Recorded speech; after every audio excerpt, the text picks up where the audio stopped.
Hello hi नमस्कार. आज मस्तपैकी तुमच्याबरोबर तिळाची वडीची रेसिपी शेअर करते. एकदम छान खायला खुसखुशीत अशी बिना पाकाची आपण ही तिळवडी बनवणार आहोत. करायला एकदम साधी सोपी आणि खायला खूपच सुंदर अशी आहे. त्यामुळे या संक्रांतीला अशी तिळाची वडी तर नक्की ट्राय करा. चला तर मग वेळ न घालवता रेसिपीला सुरुवात करूया. रेसिपी नेहमीप्रमाणे साधी सोपी पटकन होणारी अशी आहे.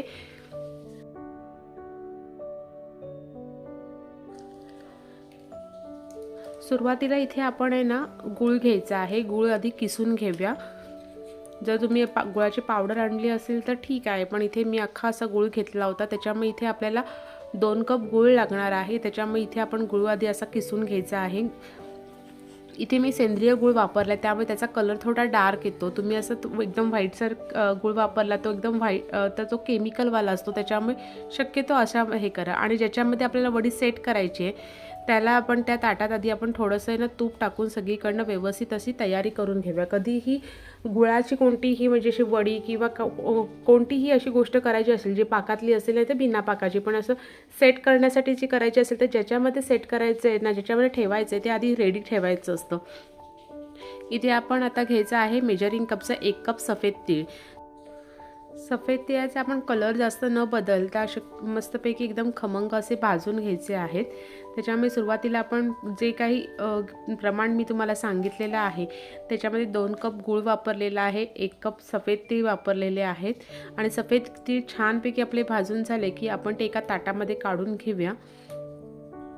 फक्त करपवून देऊ नका, कारण मग शेवटी मग कसं होतं त्या वडीला टेस्ट जरा वेगळी येते. त्याच्यामुळे जास्त असं करपण्याचं वगैरे नका हे करू. अगदी हलक्या हाताने मंद आचेवरती घेतलं ना तर ते मस्तपैकी खमंग भाजले जातात. तीळ भाजून झालेले आहेत. आता आपण मेजरिंग कपचा 1 कप शेंगदाणा घ्यायचा आहे. आता आपण 1 कप तीळ 1 कप शेंगदाणा असं घेतलं होतं, म्हणून गुळाचं प्रमाण हे आपण 2 कप घेतलेलं आहे. जर तुम्ही ज्या पद्धतीने तीळ आणि शेंगदाणा घेणार असाल त्याच्यानुसार तुम्ही गुळाचं प्रमाण हे घ्यायचं आहे. जर तुम्ही थोडंसंच करायचं असेल तर अर्धी वाटी शेंगदाणा, अर्धी वाटी जर तुम्ही तीळ घेतली असेल तर 1 वाटी गूळ भरपूर होतो. असं रेशो ठेवलात ना तर तुमची वडी ही नेहमी सुंदर मस्तपैकी होणार. जे पहिल्यांदा करणार असेल त्यांना पण खूप छानपैकी जमेल अशी ही या पद्धतीने केलीत तर. आता तीळ आणि शेंगदाणा दोन्ही खमंग भाजून चालेल आणि ते मिक्सरला आपण त्याची पावडर करून घेऊया.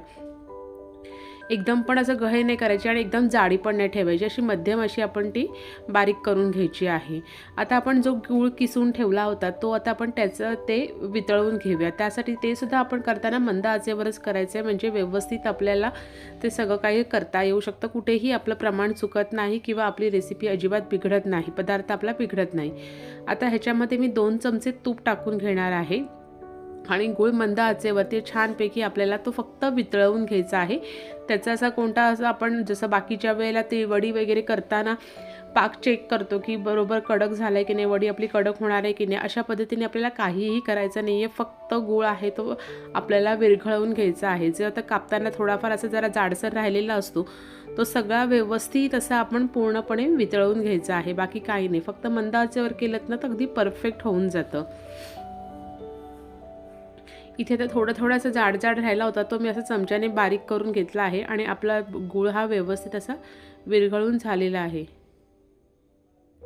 आता आपण शेंगदाणा आणि तीळ जे काही वाटून घेतलं होतं ते आपण त्याच्यामध्ये टाकून घेऊया. आणि आपण आता एकदम शांतपणे व्यवस्थित घाई न करता ते पूर्णपणे मिक्स करून घ्यायचं आहे. पटकन एक घाईघाईत मिक्स करायचं नाही आहे, कारण का मग कुठेतरी ती पावडरसारखं असं राहतं आणि व्यवस्थित मिक्स केलं जात नाही.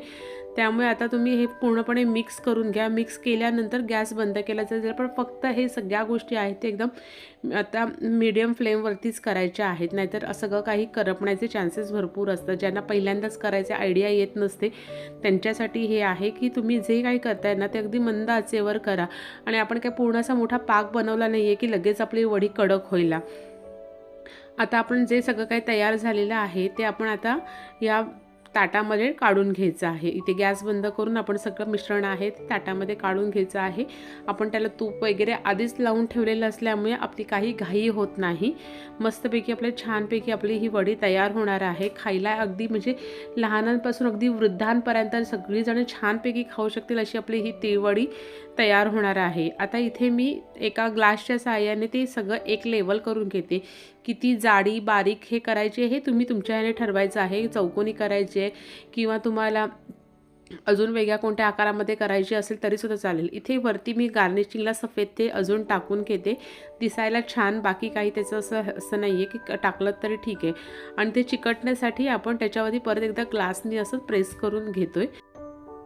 आता हे बघा इथे वडी आपली सेट झालेली आहे आणि ती जरा आता गरम आहे ना, तिथपर्यंतच ती आहे ना थोडी कटिंग करून घ्यायची आहे। एकदम पण अगदी त्याचे तुकडे कापल्यानंतर लगेच काढायची नाही आहे, ती गार करायला तशीच ठेवायची। फक्त ती आता ही नरम आहे ना, तिथपर्यंतच आपल्याला ती कटिंग करून घ्यायची आहे।